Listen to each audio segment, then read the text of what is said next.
বন্ধুগণ, স্লোগান একটু বন্ধ করুন মেহরবানি করে। আসসালামু আলাইকুম ওয়া রাহমাতুল্লাহ। আসসালামু আলাইকুম ওয়া রাহমাতুল্লাহ।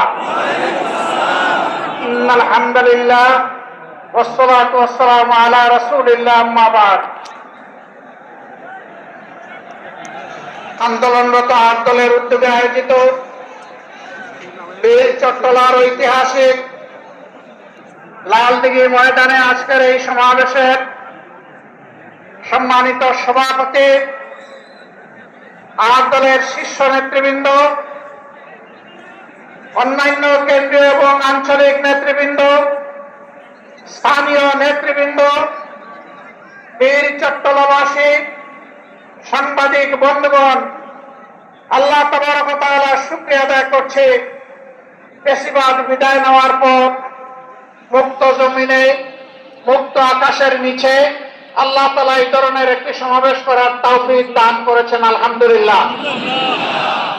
15.5 বছর টানা 9 থেকে 24 সালের জুলাই মাস পর্যন্ত বাংলাদেশের মানুষ স্বস্তিতে কথা বলতে পারেনি। বাংলাদেশের মানুষের জীবনের কোনো নিরাপত্তা ছিল না। বাংলাদেশের মানুষ অবিচার, নির্যাতনের শিকার হয়ে কোথাও সামান্যটুকু বিচার পায়নি। বাংলাদেশ দুর্নীতিতে ভেসে গিয়েছিল। দেশের টাকা লুণ্ঠন করে বিদেশে পাচার করা হয়েছিল। 1 নয়, 2 নয়, 28 লক্ষ কোটি টাকা বাংলাদেশ থেকে বিদেশে পাচার করা হয়েছে, যা বাংলাদেশের এভারেজ বার্ষিক বাজেটের 7টা বছর কভার করে সেই মুদ্রা বিদেশে পাচার করা হয়েছে। তারা আমাদেরকে উন্নয়নের কথা বলতো, তারা উন্নয়ন করেছিল তাদের নিজেদের, আর তারা রাস্তাঘাট এবং দালান তৈরি করেছিল রোডের বদলে বাঁশ দিয়ে। একবার একটা মেয়েকে এরকম একটা ডিবেটে বলতে শুনলাম যে আজ যদি কবি বেঁচে থাকতেন তিনি বলতেন, বাঁশবাগানের মাথার উপর চাঁদ উঠেছে, ওই চাঁদের জায়গায় চাঁদ তো আসে, বাঁশগুলো সত্যই সব বাঁশ উধাও হয়ে গিয়েছিল। সম্মানিত দেশবাসী, দেশবাসীরা আমাদেরকে উন্নয়নের গল্প শোনাতো, বলতো বাংলাদেশ এখন সিঙ্গাপুর, বাংলাদেশ এখন কানাডা।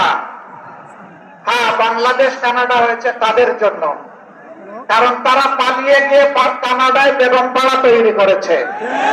বাংলাদেশের টাকা ব্যাংকগুলা লুট করে ডাকাতি করে সিঙ্গাপুরে নিয়ে তারা ব্যবসা প্রতিষ্ঠান গড়ে তুলেছে। সম্মানিত বন্ধুগণ, এই ফ্যাসিবাদ শুধু প্রতিপক্ষ রাজনৈতিক দলকে আঘাত করে নাই, তারা বড় আঘাত দিয়েছিল আলিম উলামার উপর। হেফাজতে ইসলামের নেতারা সারা দেশে অন্যায়ের বিরুদ্ধে প্রতিবাদ করেছিলেন। আল্লাহ এবং আল্লাহ রসুলের বিরুদ্ধে কিছু সংখ্যক বেয়াদব প্রকাশ্যে চর্চা করেছিল। তাদের জবাব দেওয়ার জন্য শান্তিপূর্ণভাবে রাজধানীতে তারা একত্রিত হয়েছিলেন। 13 সালের 5 মে সেখানে পরপর হামলা চালিয়ে রাতের অন্ধকারে অসংখ্য মানুষকে খুন করা হয়েছিল। এতগুলো আলিম উলামা, হুফাজে কেরাম, আইতাম, তাদেরকে হত্যা করার পর, খুন করার পর প্রখ্যাত প্রধানমন্ত্রী বলেছিলেন কেউ মারা যায়নি, ওখানে লাল রঙের যে তরল পদার্থ দেখেছেন এটা মোল্লা মৌলবীরা কিছু রং ছিটিয়ে রেখেছিল। লজ্জা! মানুষ খুন করার পরে আবার মানুষের রক্ত নিয়ে উপহাস, এটাই ছিল তাদের বৈশিষ্ট্য। এরা রক্ত হাতে করে ক্ষমতায় এসেছিল, আর রক্তাক্ত হাত নিয়ে ক্ষমতা থেকে বিদায় নিয়েছে। তারা ক্ষমতায় এসেছিল 9 সালে, ফেব্রুয়ারি মাসের 25 এবং 26 তারিখ ঢাকার পিলখানায় তৎকালীন প্যারামিলিটারি বিডিআর এর হেডকোয়ার্টারে 2 দিনে 57 জন প্রতিশ্রুতিশীল, দেশপ্রেমিক, চৌকস, সামরিক অফিসারকে তারা হত্যা করার মাধ্যমে তাদের হত্যার অভিযান শুরু করেছিল। আর 24-এর গণবিপ্লবে ছাত্র, তরুণ, যুবক, কৃষক, শ্রমিক, মা বোনদের বুকে, ভাইদের বুকে, সন্তানদের বুকে গুলি চালিয়ে কাড়ি কাড়ি লাশ ফেলে দিয়ে যখন সামাল দিতে পারে নাই, তখন যারা বলেছিল অমুকের কন্যা দেশ ছেড়ে পালায় না, তারাই তখন তারা কি করেছিল? জমিন দিয়ে হাঁটার, গাড়ি চালিয়ে যাওয়ার সাহস তারা হারিয়ে ফেলেছিল। আমাদের দুঃখ লাগে, আমাদের গর্বিত সেনাবাহিনীকেও এই খুনের কাজে তারা ব্যবহার করার চেষ্টা করেছে। দেশের মানুষের জান মাল ইজ্জত আবরুর পাহারাদার পুলিশের কর্মকর্তা এবং সদস্য বৃন্দকে এই অপকর্মে তারা ব্যবহার করার চেষ্টা করেছে।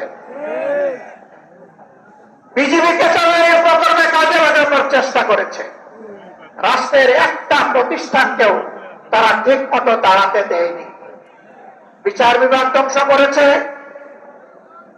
নির্বাচন কমিশন ধ্বংস করেছে, দুর্নীতি দমন কমিশনকে বগলের নিচে নিয়েছে, মানবাধিকার কমিশনকে তাদের পকেটে ঢুকিয়ে ফেলেছে। এইভাবে দেশের সবকিছু তারা ধ্বংস করেছিল। ফেসিবাদীরা বিদায় নিয়েছে, ফেসিবাদ এখনো বিদায় নেয় নাই।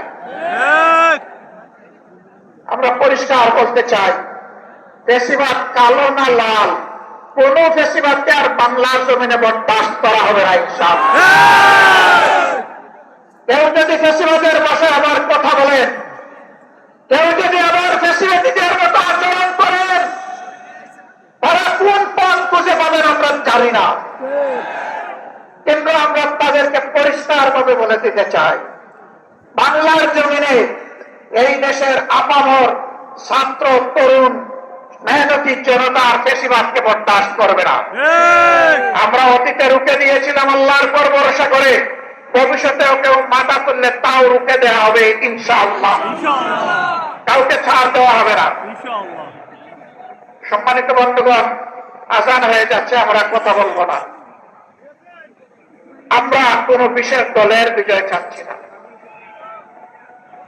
আর দলেরও বিজয় চাচ্ছি না। আমরা বাংলাদেশের 18 কোটি মানুষের আকাঙ্ক্ষার বিজয় চাই, আর সেই আকাঙ্ক্ষার বিজয় হবে কোরআনী আইনের মাধ্যমে ইনশাআল্লাহ। এর বাইরে গিয়ে এটা প্রমাণিত হয়ে গেছে, কোনো কিছু দিয়ে এর বাংলাদেশকে এগিয়ে নেওয়া সম্ভব নয়, সুশাসন প্রতিষ্ঠা করা সম্ভব নয়। আমরা আপনাদেরকে আহ্বান জানাবো, বিজয়ের এই হুইসেলটা, বিজয়ের এই বাঁশিটা ইসলামের প্রবেশদ্বার, ইসলামাবাদ খ্যাত এই চট্টগ্রাম থেকে আপনারা বাজাবেন ইনশাআল্লাহ। আপনারা বাজাবেন সেই বাঁশি, এই বিজয়ের বাঁশি এখান থেকে শুরু হবে, আর চেরাপুঞ্জির পাহাড়ে গিয়ে ওর ধাক্কা লাগবে ইনশাআল্লাহ। সারা বাংলাদেশ ইনশাআল্লাহ কোরআনের আলোকে আবাদ হবে। আগামীর বাংলাদেশ কোরআনের বাংলাদেশ। আল্লাহর নবী মুহাম্মদুর রাসূলুল্লাহ সাল্লাল্লাহু আলাইহি ওয়াসাল্লাম আর তার হাতে গড়া সোনার মানুষ সাহাবায়ে কেরাম রিদওয়ানুল্লাহি তাআলা আলাইহিম আজমাইনের পথ ছেড়ে দুনিয়ায় কখনো শান্তি আসে নাই, দুনিয়ায় কখনো শান্তি আসবে না। আমরা কোরআনকে বুকে নিয়ে, রাসূল করিম সাল্লাল্লাহু আলাইহি ওয়াসাল্লামের সুন্নাহকে বুকে নিয়ে, সাহাবায়ে কেরাম রিদওয়ানুল্লাহি তাআলা আলাইহিম আজমাইনের রেখে যাওয়া আমানতকে বুকে নিয়ে আমরা বাঁচতে চাই, আমরা মরতে চাই, আমরা আল্লাহর দরবারে হাজিরা দিতে চাই। আমরা কোন লাল চক্ষুকে পরোয়া করব না, কোন দাদা বাবু মানি না, কোন বড় ভাই মানি না। সকলের সাথে আমাদের সম্পর্ক হবে সমতা এবং পারস্পরিক সম্মানের ভিত্তিতে ইনশাআল্লাহ। আগামী সেই বাংলাদেশ, মানবিক বাংলাদেশ, কোরআনের বাংলাদেশ গড়ায় চট্টগ্রামবাসীকে অগ্রণী ভূমিকা পালন করার উদাত্ত আহ্বান জানিয়ে আমার বক্তব্য এখানেই শেষ করছি। আল্লাহ হাফেজ। বাংলাদেশ জিন্দাবাদ, আর দলীয় আন্দোলন জিন্দাবাদ। এই আন্দোলনের বিজয় হবে ইনশাআল্লাহ তাআলা আযীম। আসসালামু আলাইকুম ওয়া রাহমাতুল্লাহি ওয়া বারাকাতুহু। ইসলামী বিপ্লবের